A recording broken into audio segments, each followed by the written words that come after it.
This is Philosophy versus Improv, where two sages try to teach each other a thing or two, and maybe you, the audience, get something out of it as well. Welcome. My name is Mary Hines, and today I am bringing the improvisational prowess, and I am joined by. My name is Mark Linsenmeyer. I'm bringing the supposed philosophy prowess, and we are joined by a special guest. I'm Seth Stephen Brown. I am a professional muse and an improviser, so I'll hopefully be bringing philosophy and improv today. Now, the musing. Cheeseburger and fries. I was looking at your website, thebarstooltheories.com. Yes. And usually a muse is the one who inspires others, is not the person who themselves is looking for ways to inspire themselves. What is this musing all about here? Well, it's basically a new version of life coaching that kind of integrates a person's obsessions and stories into the process.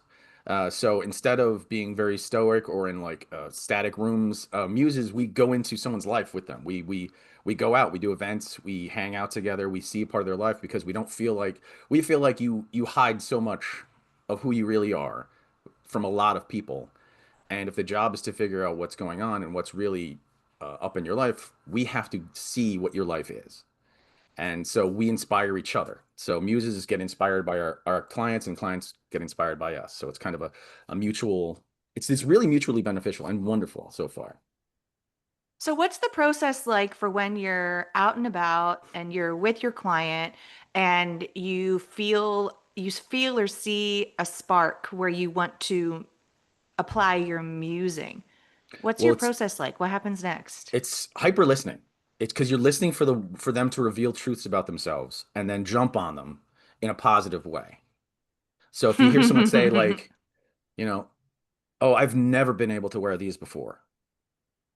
That is a feeling of emotion connected to their history. They're really telling you that. They're really honestly admitting something. And if you hear it right in the right moment, you can jump on it and be like, why not? And then you'll find out, oh, well, my mother once told me this didn't look good on me. And then you have this one statement that has changed your entire life to the point where you're regretting it now. And those are the little things that you can hold on to that you don't realize you're holding on to until someone points them out. And so that's what muses do, is we hyper listen and fix and here we listen for what's there and what's not there. And that's where you find the magic. How much does body language come into play? I've heard so many different statistics about how much is nonverbal, but how does body language fit into the communication piece? It's all, well, I have a whole part in my training about status, reading people's status, which is about, it's a concept they learn in improv, which is about reading the points of vulnerability of you, because your status is about how vulnerable you feel at any moment. And so it's about protecting your vital areas, your neck, your chest, your groin. So if you're, low status, you believe you could be attacked at any point. So, Mm-hmm. I'm just worried sometimes that things might come out of nowhere and surprise me. And Terry, I have to tell you that, I've been racking up your points of vulnerability, and you got a pretty dense scorecard on your points so far. I told you not to keep track of that without telling me. How bad is it? How bad is it? Well, Is it bad? I mean, It's bad. there's a reason I've been walking around with the big poster board here. You can see all the tally marks here. You got Yes. quite a few. Oh, wow. And it's not There's a bunch around my mother. I'm just seeing that right there. There's mom, Yeah. mother, mom, mother. Look, Mommy, mom, mother, mom, yes, mommy, yes. mother, Mom, mommy. I'm sorry to interrupt when you're with your this guy here, but am I able to wear this now?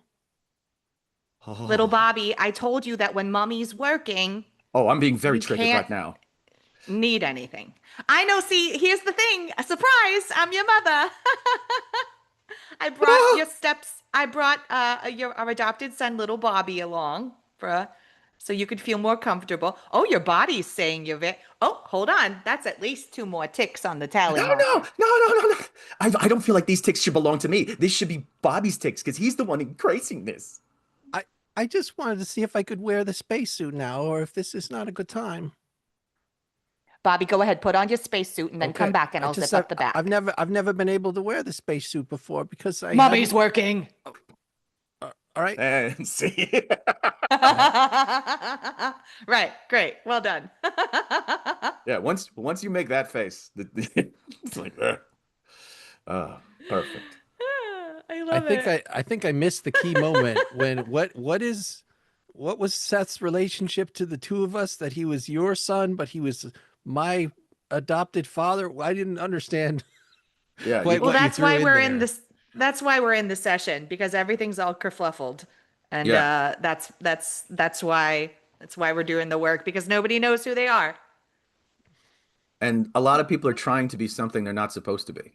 Then that's part of the Mm, issue is my the question I brought to you guys was the philosophy between society and humanity. And I feel like society cannibalizes humanity at every chance it can. hmm Because society is not trying to help humanity. Society is just trying to help itself. Society's goal is to maintain itself, keep itself alive.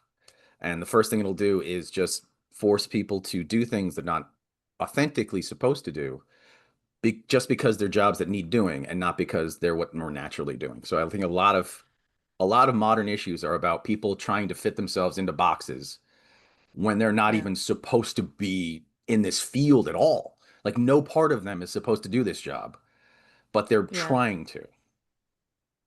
I think that is so vexing and upsetting to me because society is composed of humanity. So it would logically make sense to have the humans that make up humanity, which then make up society, to be as like healthy and vital as they can be to make society run optimally. Right. That's the perfect goal, but then you get jerks who want to take Oh advantages of no. things. And those are the people who use societal things to their advantage, and that's where it all gets, fluffed up because once you decide what's in humanity is about the bottom row of Maslow's hierarchy. hmm Those needs. That's where humanity stays. Food, shelter, warmth, community. Once you get above that, then someone gets to decide what the ranking of everyone else's needs are. That's the issue. Like no one can debate everyone needs food, but then they debate who gets food first. Mm. That's humanity versus society. hmm No one can debate everyone needs shelter, but we decide who gets the big houses. Humanity Yeah. versus society.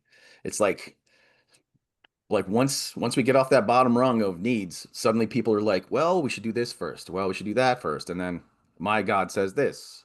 My politics say that. And I think that issue churns a lot of people's hearts because they don't know who they're supposed to be in that environment. And they just want to be a good Mm. person. Most people just want to get through their day. And that's what I love about humans. It's like humans are great, just people are the problem. I love that. Humans are great. People are the problem. I love that. Mark, you have So, ideas on in your eyebrows. well, I'm Yeah. getting a little stuck on the idea of society as an autonomous system that has needs and requirements and pressures that are independent of particular members of it. And it's a familiar thing in philosophy. I was actually just teaching Rousseau, right? Famous Oh, for his sort of noble society messes everything up. That, when we are acting out of our natural instincts, we are not selfish. We have compassion for others. We will I mean, depending on which part of Rousseau you're reading, we yeah. have community, but at the very least, our needs are very small, and it's only sort of these cultural things that we adopt that grow our needs. Right? This is a very common idea across Stoicism and many other philosophers, that there's so many just uh, the needs of social media, the needs of status, the needs of Yeah. the latest fashions or whatever that Tradition. are, yes. So be, Tradition is dead people telling the living people how to live. mhm. That is the most bullshit Mm. thing in the planet. Like it's like what my ancestors have decided we're all going to live this way for the next 1,000 years. What? You have no idea what the next 1,000 years are going to look like. How can you say this tradition is going to stay? But that's part of society. Is what are the things we value and what are the things we don't? Well, but these are I can see how societies can get irrational and customs can outlive their usefulness. This is a very common thing. We want to be constantly reevaluating our customs, but to merely throw away the wisdom of the ages, what these people Oh, work very hard to build these I sympathize with conservatism in that sense of, how many times did somebody, for instance, say, let's try something completely different when it comes to relationships. Let's try, open. I'm not saying it never works. I'm not saying it doesn't work for anybody, but what are the percentages? Like there are good reasons why a lot of the customs are in place. Not all of them. uh, well, in this group, it's one out of three. I've been polyamorous for 10 years, or seven, actually.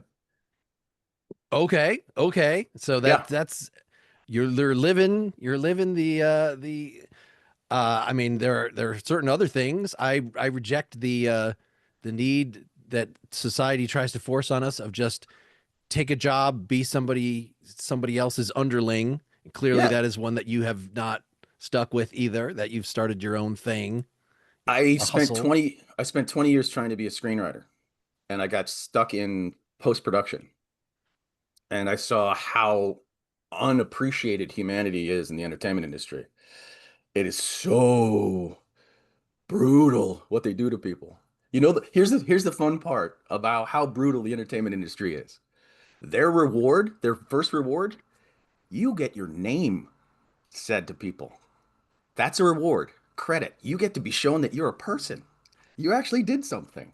And then they don't pay you. They don't give you a good living wage, but they put your name somewhere. I have a car that I've driven for 10 years. I have no idea who built that. But somehow I get the second assistant's name because they want to not pay him a living wage and instead put his name in the credits. Humanity. They abuse us. Hmm. And that's what the musing is about taking back our humanity in small pieces. Because we can't take everything back, but we can steal back the little moments, the little joys that are just ours. Mm.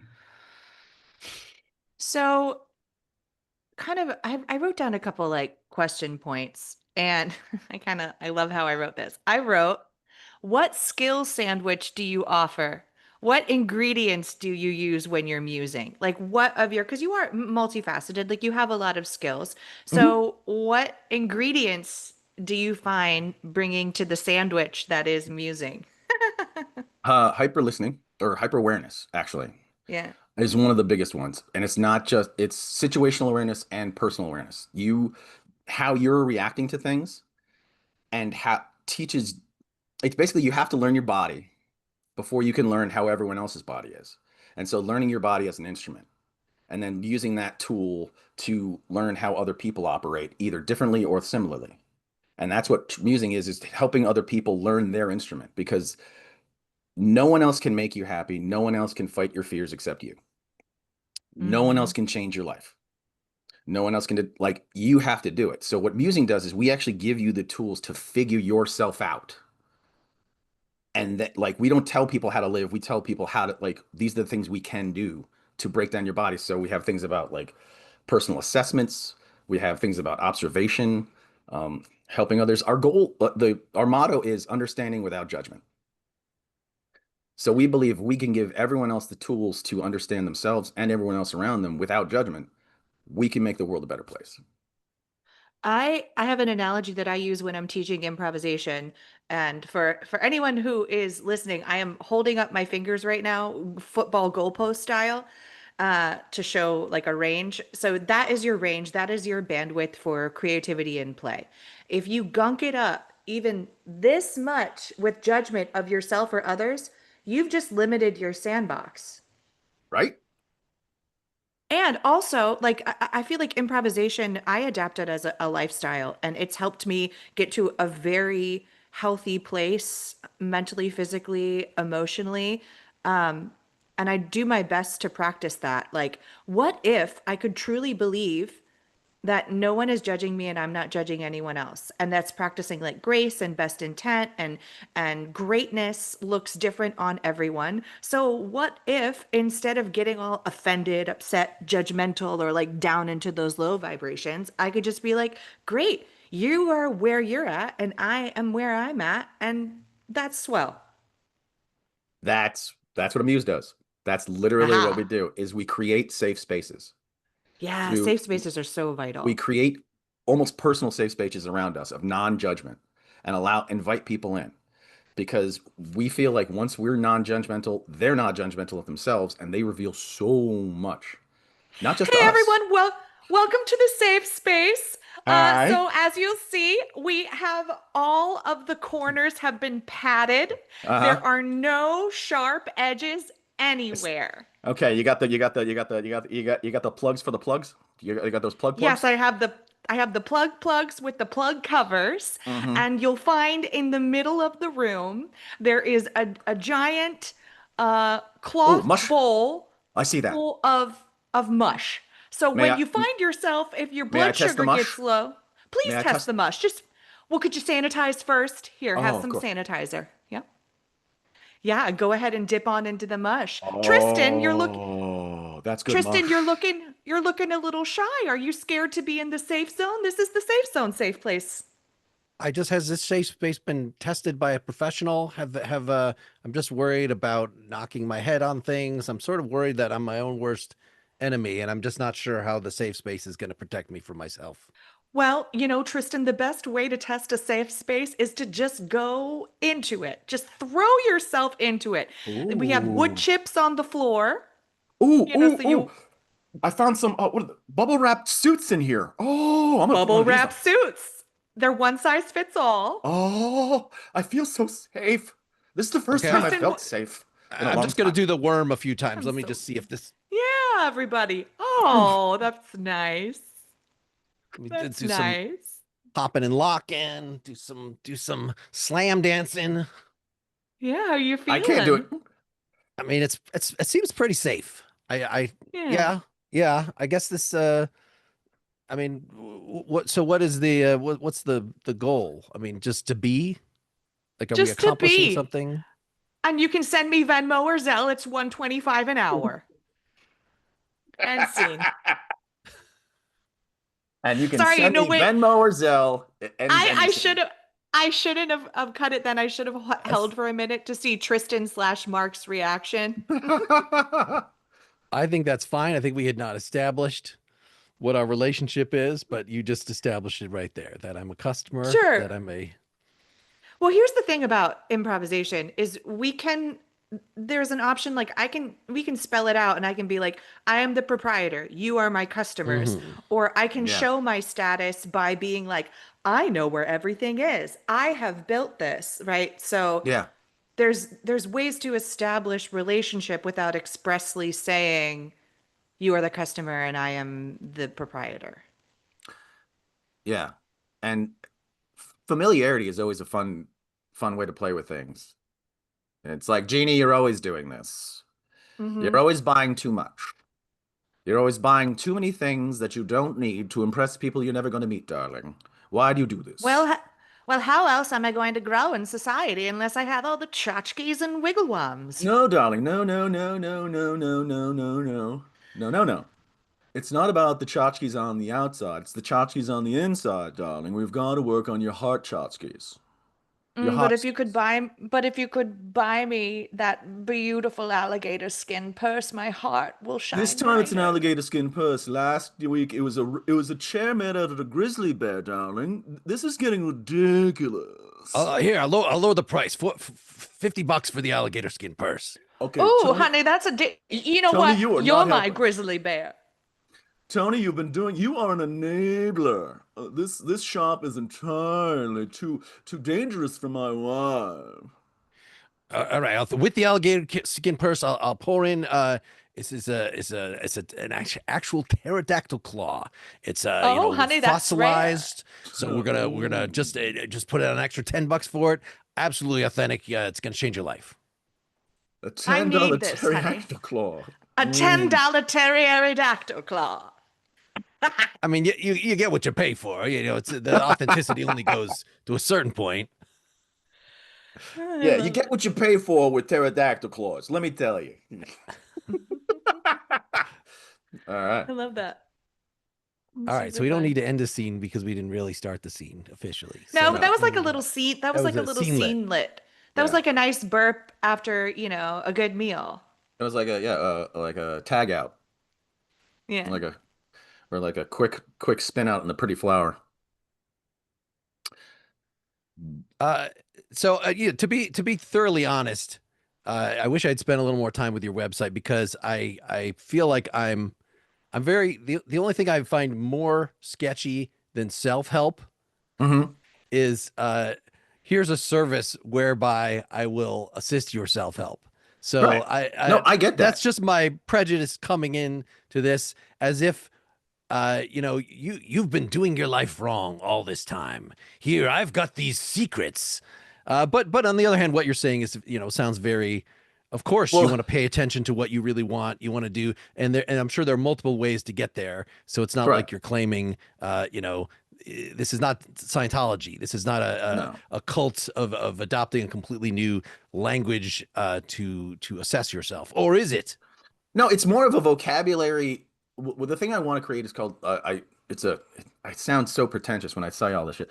Thoughtcraft is what I call it. It's like thinking, it's creating these little mental levers that you can give to anybody, not someone who's into not philosophers, but like average people. You can give them this, like think about this, and that'll help them understand themselves a little bit better.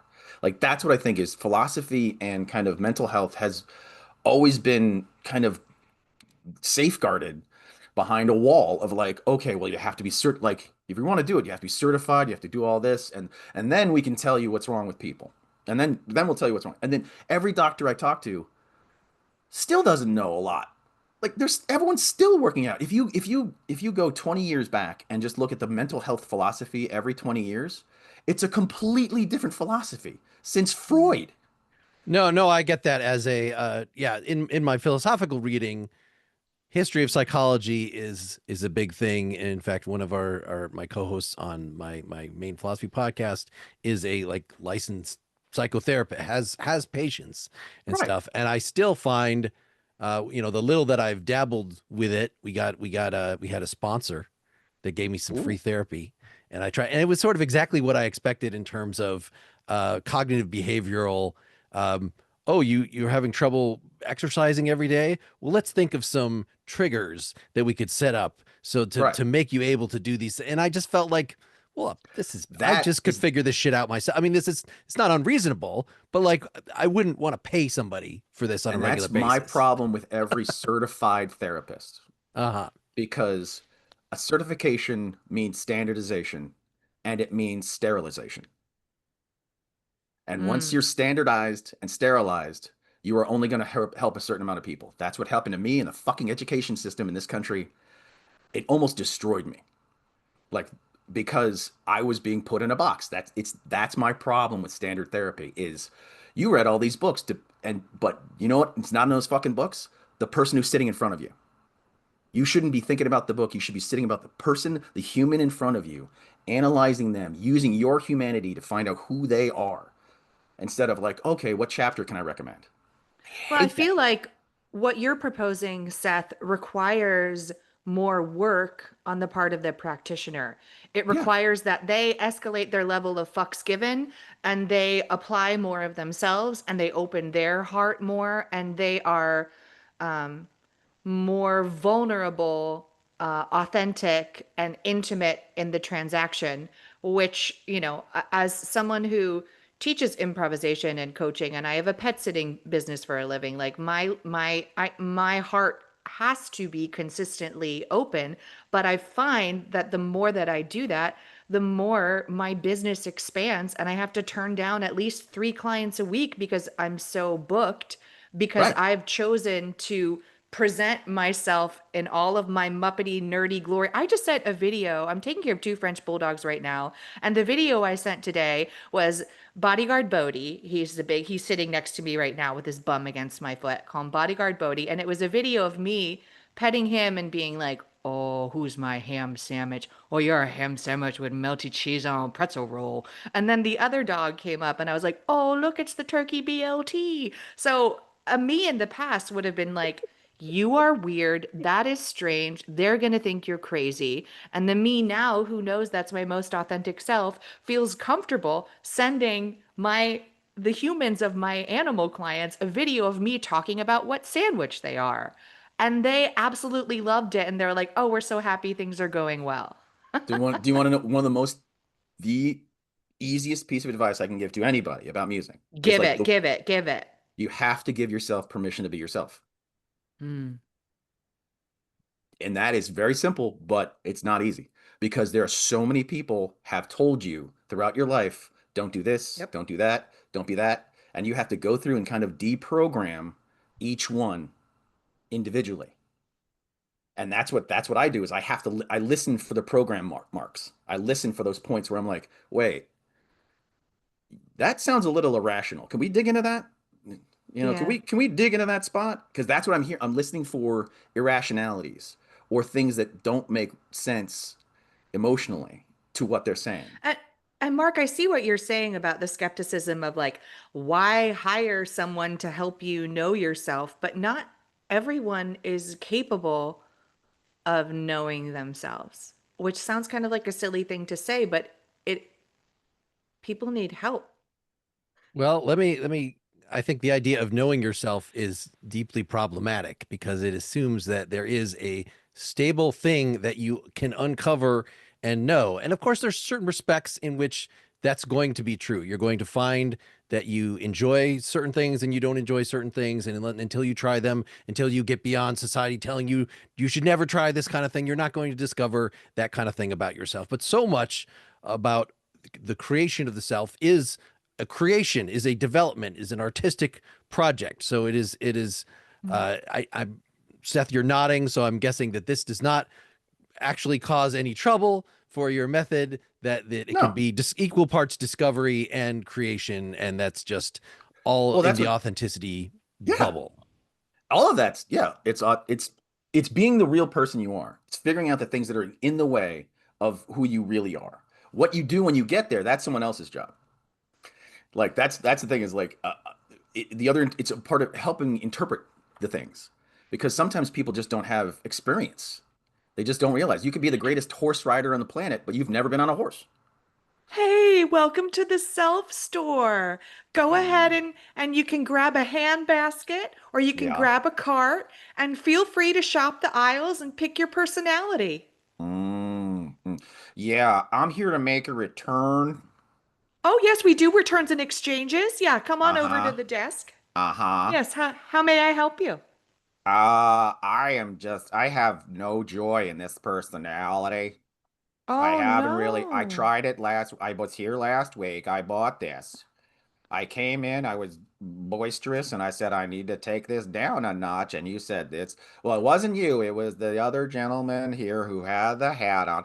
But anyway, Yes, I that's said, Daryl. He's new. Daryl, He's new to the oh self yes, he store. was so sweet and so nice. But as I said, I wanted to come down a little, and I feel like I got taken way down. I mean, I sound like Oh, I'm a no. Southern gentleman now, and I came in Well, as a New Yorker from the Bronx. This can you is show me is what you this purchased? Oh, here, let me take this off real quick. Yeah, you see, this is way too, it's weird. That was a weird personality. I don't know when I put that on, okay? Oh, that's because you selected the shame beanie. Oh, This is the shame beanie, honey. oh, that's what that was. Oh, I thought that was a weird Met symbol. Oh, Daryl, can you hey, take the shame beanie and go get me a you may, it's in New York get me colors. Yeah. can you is get this me an e this was one of my customers. So what yeah? he didn't like the beanie? What? Hero. He didn't let Yeah. no. You turned me into Mark Twain with that thing. I just wanted So to get Daryl, taken down a level. Daryl, if you could just go take this shame beanie, because now, oh no, I'm no, oh no, get it, take it quick, take it quick. I don't understand why you shame and Southern. What's the connection between the shame and the Southern? Oh, Uh, I'm not ashamed of my drawl. I mean, I've got a thick drawl. Born in Tennessee, you can hear it in my voice. I've never gotten over it, but yet I'm not ashamed of this. Oh, wait a second. I'm wearing the T-shirt. Let me just take the. Yeah. See, the thing is, I'm not. the I'm not ashamed of my drawl one bit. there we I wear go. this they beanie see. yeah. You got a problem with people that talking this way? You gotta. I Let got me no just put the problem at shirt all. back on. Okay, now can you understand me now? I know it's a little hard to understand. I got you. I got you. Yeah, See, these audio adjusting clothes are real new. here's the thing. It's not one size fits all, and some people react differently to different personality shop blends. So, this is the poly cotton blend. So, what if instead of the shame beanie, what if Mm. we got you the easily accessible to joy scarf? Try this one on. Oh, that's got a Celtic knot on it. Oh, no, I It take that. does. How's that feel? Oh, Yeah, that's yeah. nice, No, isn't it? it's starting to come back. There it is. Yeah. Oh, the light and the joy. Here we are. That is going to be a $15 upcharge. That's not an even exchange. I'm Do so you sorry. do you take euros? Oh, of course we do. Excellent. I'm not sure. Wait, if I'm from North Ireland, I'm not. If I do, wait. Yeah, Daryl, you know who's? what? Daryl, I think you should help. You know how we have the bin for employees where you can, take back any returns? Why don't you Yeah. fish around? Why don't you fish around in the bin, but fish around in the bin of positivity and you can take home a new accessory. I'm the manager. I can do what I want. It's my store. Okay. It's Go just ahead. I've been a little uncomfortable. Just I got the T-shirt. It seems like that sort of normed me out, and people Yeah. generally accept me now. I'm feeling like I'm happy. I'm feeling like this is the real me. That Oh, the Southern my Tennessee roots, despite the fact that I have no shame about it, they tend to get in the way. I couldn't get hired really literally anywhere else besides here. So yeah, um, your resume was pretty awful. yeah, yeah. I got fired from a lot of places, mostly for all the corn cob pipes and the sort of bragging about my days on the riverboat and just all the stuff that goes with being from that part of the country. Sometimes the stereotypes weigh us down. Hmm. And that's why we've just installed the personality spa wash. So if you feel like you need to rinse off the shit that doesn't belong to you, you can just jump Okay. in the wash Okay. and you can Mm. reset. All right. All right. Yeah, yeah. I'm sorry. Just I'm interrupting a customer interaction here, but No. just maybe this could be an advertisement that so gentlemen you might want to I'm just going to try here. I'm just going to here, let me just Yeah, just jump in do the the thing shower. just for a second. It's like in chemistry class when you get chemicals in your eyes, something you just Motherfucker. oh, Let's go. Oh. All right, I oh, think that's probably a way to stop. and scene. That was the real for him. Mm. I love that the real you is an absolutely feral demon. I mean, Great, we there's a got there's a there. reason he never had a job, but it was not because of a See? southern accent. It was Well, revealed through the art of musing. Mm. yeah. So Mary has said how like I've known Mary for a few years and I feel like she is very authentic to who she is now. Mark, where do you feel you are versus you're authentic? Do you feel like you get to be yourself most of the time or no? I feel like I've been long incapable of being consistently anything but. And I would say this, I would tell the when I was a young man, and I was romancing, I would tell, what, actually I'm incapable of lying in any serious way. And they would think, oh, that you must be, that's just a line. Full of shit. But I mean, it's more or less true. I'm just not good at maintaining any sort of facade. So when I have worked in office environments, it's not good. It's not, Ah, I make too many jokes. I fall asleep at my desk. Like that's why I work from home and do podcasting and stuff gotcha. now Okay. because yeah, I whether it is a choice or simply my temperament, I do not know. I I think we are who we are, and like finding out where we want to be the most is kind of what the second half of our life is about. And Hmm. that's actually my target demo is like, 30s, 40s, people who have either had kids or like decided not to, because I feel like one of the things about society right now is we have a plan for the first half of your life very easily. Go to school, like get a job, get a family, send your kids off. Then what? Literally, there is no plan after that.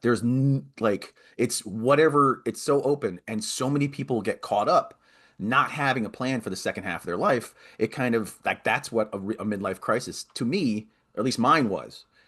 That's how I started this. Like, I was working in the entertainment industry, and then I was working in corporate for 2 years. And one day I was just like, I sat down and I'm like, okay, I think I'm a relatively smart guy. I really do. If I'm so smart, why am I not happy? Mm. And that sent me down this road of like self-discovery and figuring out what was in my way. And I kind of reevaluated my life from a story point of view because that's what I knew. And I realized if I was a character in a movie, who would I be right now? And I felt like I was a misunderstood genius Hmm. who just hadn't had a chance to do something that they were good at. And I just needed to figure out what that was. And once I put that narrative in my head, it felt right and it just snowballed from there. And I'm just like, if this is who I am, kind of just checking in with myself, figuring out what's going on. And I realized as I was doing this, this is a process that could help other people. Is like, who are you in your story right now? Who are you? Like, if you're a fan of football, like what part of the plan do you need? What play do you need? If you Mm. love this book series, like this is the way I work is are you fans of Tolkien? Lord of the Sure, Rings? Yes, Okay. sure. yes. If my client was a Tolkien fan and they were going through some like shit, my question to them would be, okay, are you a gray wizard or a white wizard right now?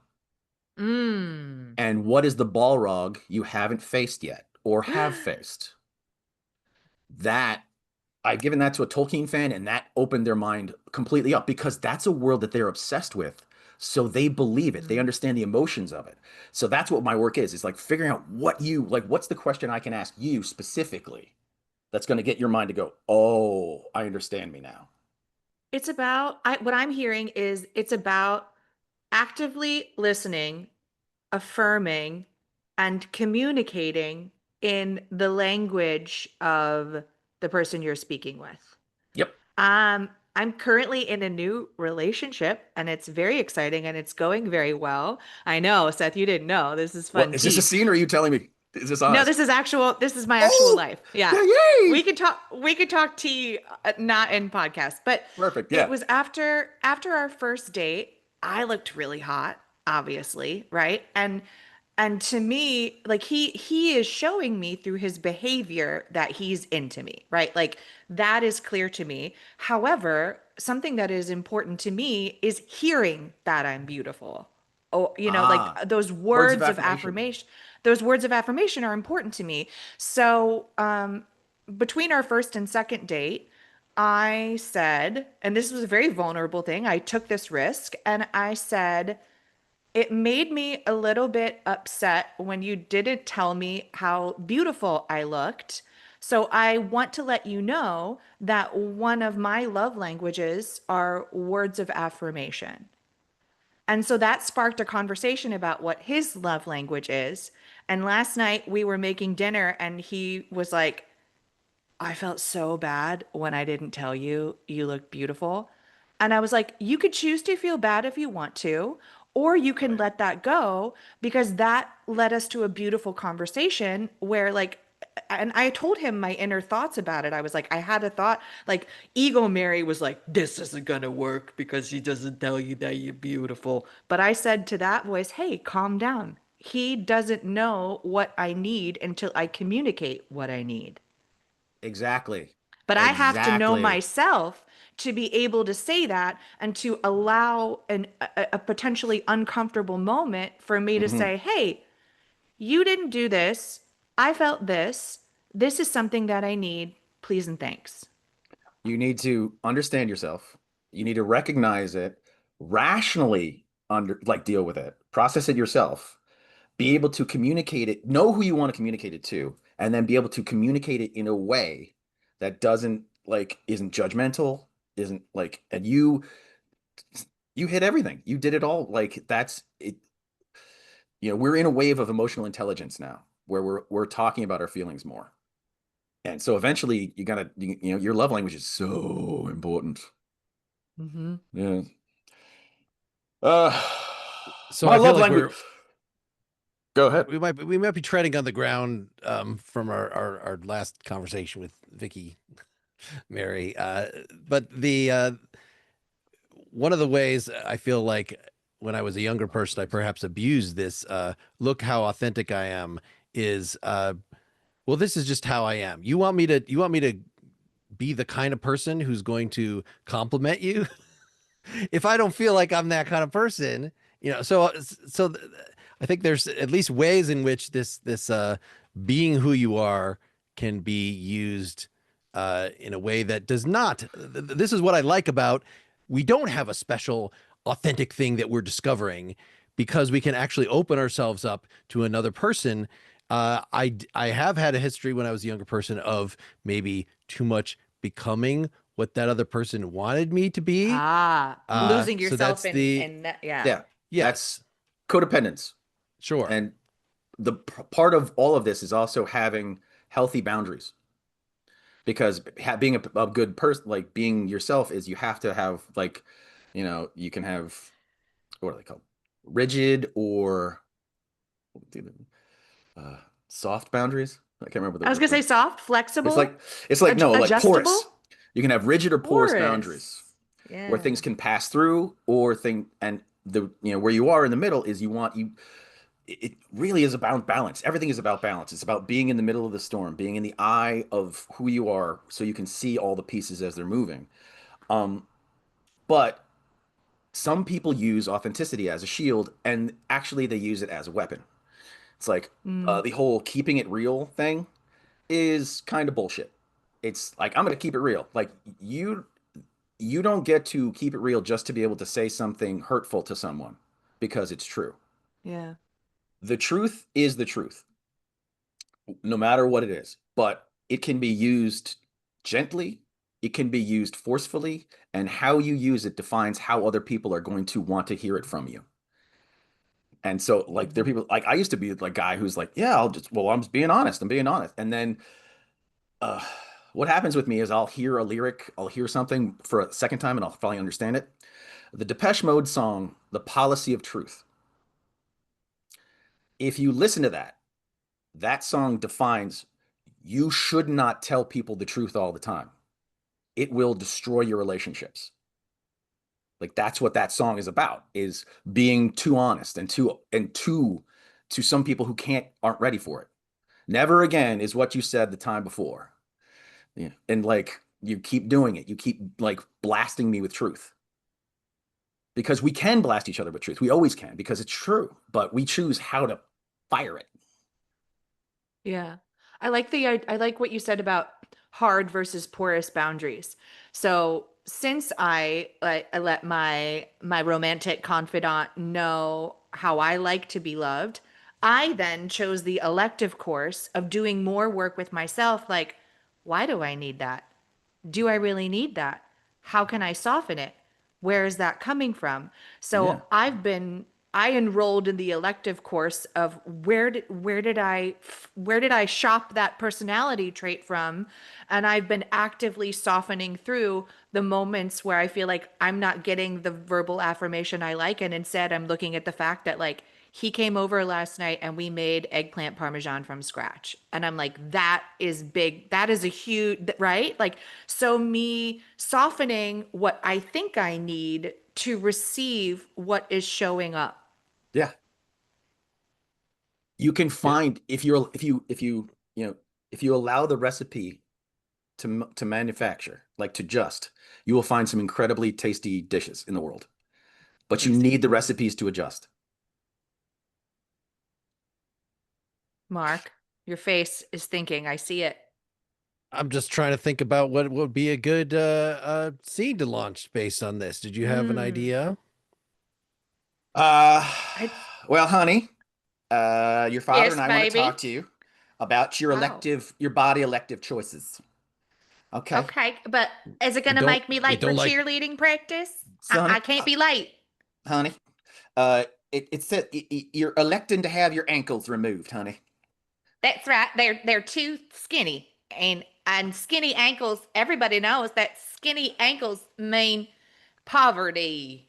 Honey, when you said you wanted elective surgery, we thought we were gonna get you a nose job or something not cute, something. But taking your ankles out, honey, that's a support structure for your I'm too entire skeleton tall. system.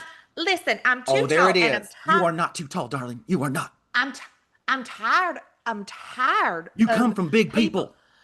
I'm tired of people asking me, "Where's the flood, Darlene?" It makes uh, me sad, Ma and Pa. It makes me feel awkward and strange like a tall poppy. And I don't want to be a tall poppy. I want to be a dainty dandelion. I mean, your mother's saying some valuable stuff, but I just gotta say, I think that there are other solutions. I think you are too tall, but I think there are maybe less drastic Daddy? solutions. I just gotta say it like it is. I just gotta be real. This is your father's did her grandfather had huge ankles. They used to. Do you know what they called him in World War II? They used to call him trench foot because Trench foot. he would dig trenches with his just one foot. He was so big ankled. I don't want to be a freak. I I want to mean, be normal. there's good money in being a freak, and it's really just a matter of emphasizing, like when your mother's got the beehive hairdo. Have you thought of getting one of those so you could actually just de-emphasize your ankles by making something else There you go, taller? honey. There you go. Yes, the Longer. Marge Well, Simpson sort of strategy. Longer is that would better, make, baby. I don't know. I'm not sure. I mean, the question, if you're asking, am I too tall for what? I mean, to get in the little to get in the I'm bigger playground than, equipment. here's the thing. I'm bigger than all the boys. And it makes me, you know how when a puppy is growing into its paws, I just Hmm. feel like I'm flopping around on these big paws and I'm taller than all the boys and I want to be demure. I don't want to be big no more, Ma. I'm so sorry, honey. I'm a tiny lady myself, but you didn't get my jeans. You But just got to Daddy, get. it's your fault. I think that you just need to find a real man like me who's that much bigger than you, and then you're not going to feel so small by comparison. You're wanting the affection from these tiny men with their tiny souls and their tiny little It's all I have ankles. available. Well, let's just. I think we just need to move to the big city. I think we. This is Oh, shown that this town is too small for you, darling. yeah, yeah. big girl in the big city. Big girl in the big city and sane. That was so fun. I love that. Oh, Also, not me pulling exactly from trauma that I've healed through being 6 feet tall with a big personality. yeah, Here's I saw it what's in your eyes. yes. But here's what I've been focusing on as an improvisational artist and character actor. I've been focusing on transmuting points of stress and pain into laughter. Just the Yes. other day, I did a set as I was ghosted. And I made a ghost costume and I had a wig and I like did a whole thing.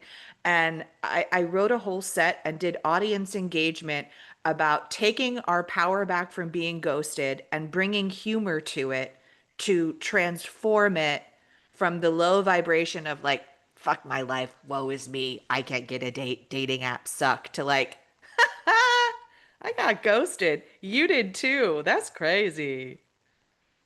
Yeah. I So transmuting, points of trauma into humor using satire.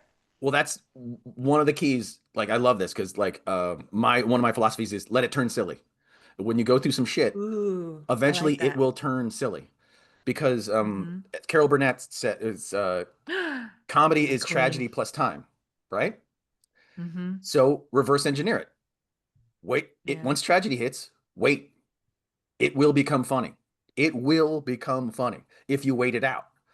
And it's just like allowing the emotion to get through because the world is so goddamn ridiculous. Everything is so silly. If you look at it like everything is silly from a certain perspective, and just allowing that to kind of let it turn silly. I feel like it extracts some of the venom out of it. I'll say I refer to the current president in our administration as Tangerine Palpatine, and I commented on a political post. Right, it was that that person was talking about someone in his administration being like Darth Vader, and so Mm. I very simply put in the comment this. I said, this is why I refer to him as Tangerine Palpatine! Exclamation point. It has received over 3,000 likes and comments of people just that I just watched it balloon as I was just like, oh, this is not that funny. This is just a thing that I do. And someone being like, you won the internet and like, thank you so much for this. So I was just observing that there is power through humor. And I feel like Oh, it sucks out the venom and it flips it back from like, I am powerless to I am powerful. this one of the greatest for those of you listening to this in the future. Right now we're going through all these protests of things and no kings things. And one of the biggest protests is in Portland, Oregon, where people went out to protest against other people in inflatable outfits. They put up the silliest things they could because it's the movie Toys with Robin Williams. His famous quote is I'm gonna fight fire with marshmallows.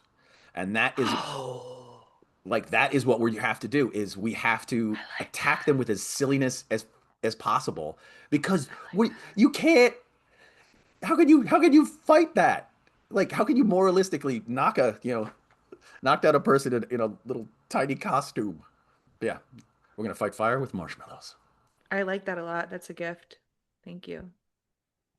Well, that all seems very sensible. I think it's the clock is wrapping. The clock is ending. Clocks are disappearing. They're not just reaching a particular time. The time itself is rolling to a stop. So I think we do need to stop. So thanks, Seth. Oh, Again, thank you. it's This has been amazing. thebarstooltheories.com if you want to learn more about his dealio. All right. Thanks, listeners. Thanks for supporting. Again, it's philosophyimprov.com or patreon.com/philosophyimprov if you want to hear the ad-free version. Bye, everybody. Toodaloo. Bye. I should sell my soul. Bankrupt. Bankrupt. Bankrupt.